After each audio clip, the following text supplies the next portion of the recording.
Hey everybody, welcome back to my BakeLikeAPro YouTube channel. In today's video, we are going to be making a very moist, very dark chocolate cake, and you're going to love this recipe.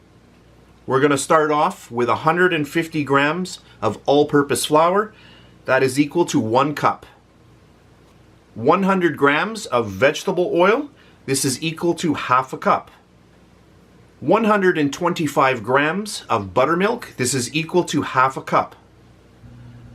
200 grams of granulated white sugar, and that is equal to 1 cup. 125 grams of hot water. This is equal to half a cup. 5 grams of baking powder. This is equal to 1 teaspoon. 1 large egg. 2 grams of salt. This is equal to half a teaspoon. 50 grams of cocoa powder. This is equal to half a cup. And I am using Dutch processed cocoa powder in my recipe today. And our last ingredient, 5 grams or 1 teaspoon of pure vanilla extract. So that's it for all of the ingredients, so let's get started. And I just want to mention, even though it looks like there are a lot of ingredients here, this recipe comes together in just a couple of minutes. It is super, super easy. So into a bowl, I'm going to add my egg, my oil,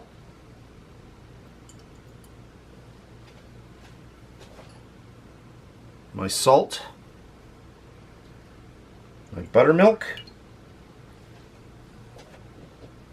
vanilla,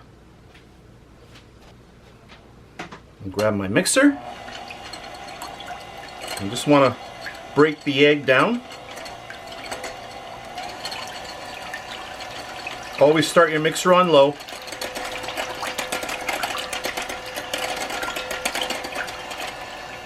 That's good. I'll add in all of the sugar and then our hot water. The water does not have to be boiling.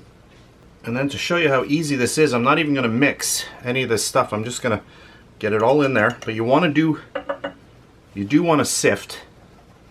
So I always like to get the cocoa powder in first, and then the flour and our baking powder. And then make sure you always look around your table to make sure that you have not forgotten anything. And I'm just going to push that through. That's good.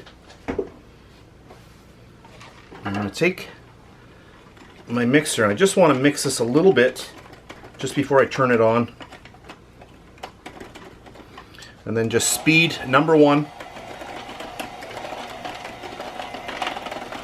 And that's it for the recipe. This is super, super easy. And you are going to be amazed how dark this cake is.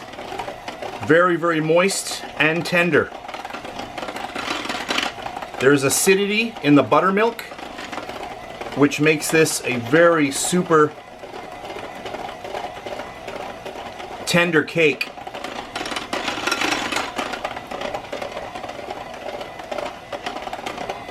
You want to make sure you get all of the lumps out.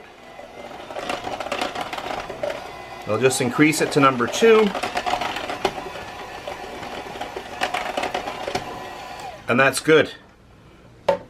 And now we will fill our tins, and this recipe will give you 4 extra bonus cupcakes.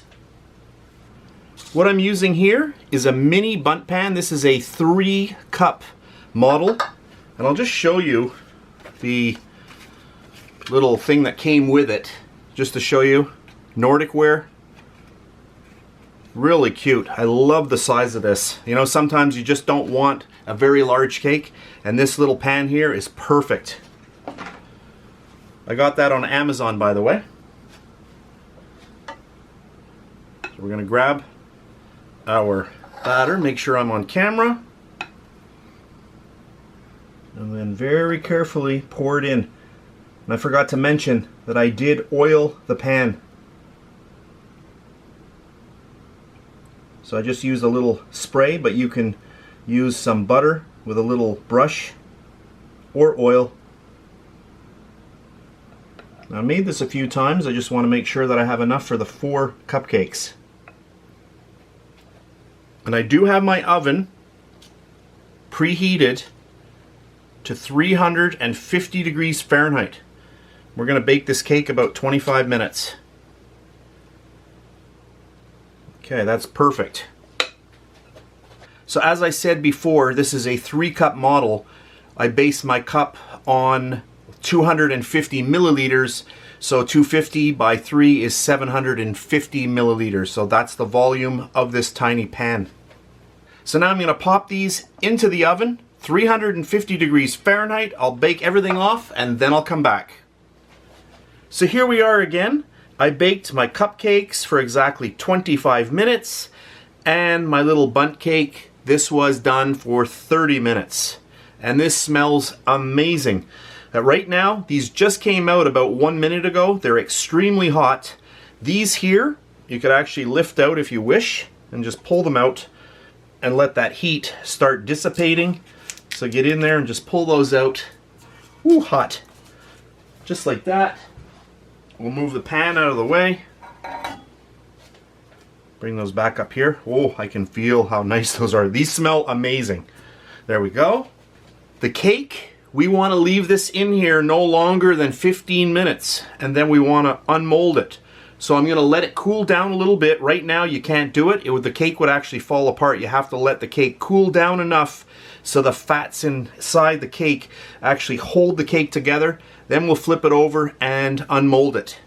So this is about 15 minutes later. I'm just going to remove this. It's quite hot still.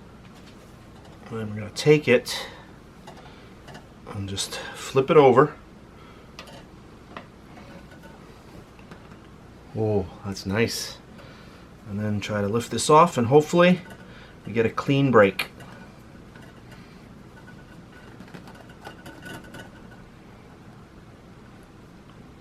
Oh, look at that. Perfect. And you can see a little bit of steam coming off of there. And that's one of the reasons why you want to get this off. First of all, if it cools down too much, you will actually have it sticking inside. The other thing too is that it stays in here. The condensation, the heat that's coming out creates condensation inside here, and then it creates a little bit of dampness on the outside of the cake. So that there is perfect. So at this point, very, very hot still, so we just need to let this completely cool down. Now that my cake is completely cooled, we are ready to glaze it.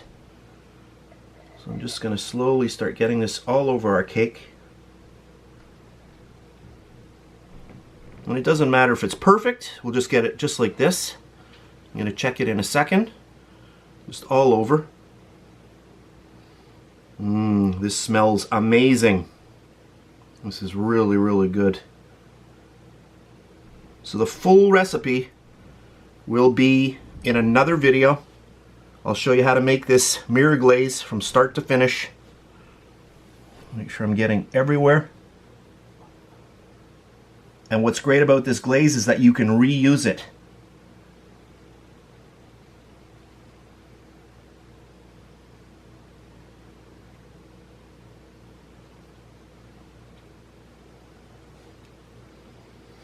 That looks good. And I think that looks pretty good. What's great about this cake, hours later, when this has set, it will still have the mirror glaze. So at this point, what I'm going to do is I'm just going to let this completely set, and then I'll come back because I do want to show you this in a number of hours from now to show you that it still has that really nice mirror finish. So to finish off our video, I'm going to cut into our cake now. I wanted to let you know that this is over 2 hours later and you can still see that the glaze is really giving off that mirror effect, and that's exactly what I wanted on this cake. So let's cut into it. Just cut right into here. Oh, look at that. Clean off my blade. So this is a mini cake. So good for a few people. Bring my plate over here. And let's just get in here. I'll just show you how nice this cake looks. Let me just tilt that up. Look at this cake. Let me get on camera here. Super, super dark. I'll just get that right on there. Now let's flip it over. I'll turn that around. And I do want to zoom in on this cake. So now that I've zoomed in, hopefully you can see how dark this cake is, and I'm going to turn it around and you can see that glaze as that still, look at that nice shine to it, that little mirror finish that we wanted. And there we have it, and I'm going to go in for a little bite. I want to just get this on camera so you can see how moist this cake is. Watch this. Look at this. Amazing. Look at that. And of course I've got to go in for a little bite. Wow, that is amazing. That's all I can say. Yum. That is really good. I have to say this right now. This is one of the best cakes I have ever made. I hope you try this recipe out. Let me just zoom out a little bit so that we can get the cake back into view. I've just zoomed out so that you can see how nice this cake looks. Amazing cake. I hope you try it out. Do exactly what I did in the video and you will have exactly the same results. So that's it for this really fun video. I hope you enjoyed it. If you did, please give me a thumbs up. Hit that subscribe button if you wish. I really do appreciate that. If you're on Facebook, check me out at facebook.com/BakeLikeAPro. That's it for now, and I'll catch you on the next one. I gotta go in for another little bite. This is amazing. It just melts in your mouth. And please subscribe to my Bake Like a Pro YouTube channel and also click that notification bell to be alerted every time I upload a brand new video.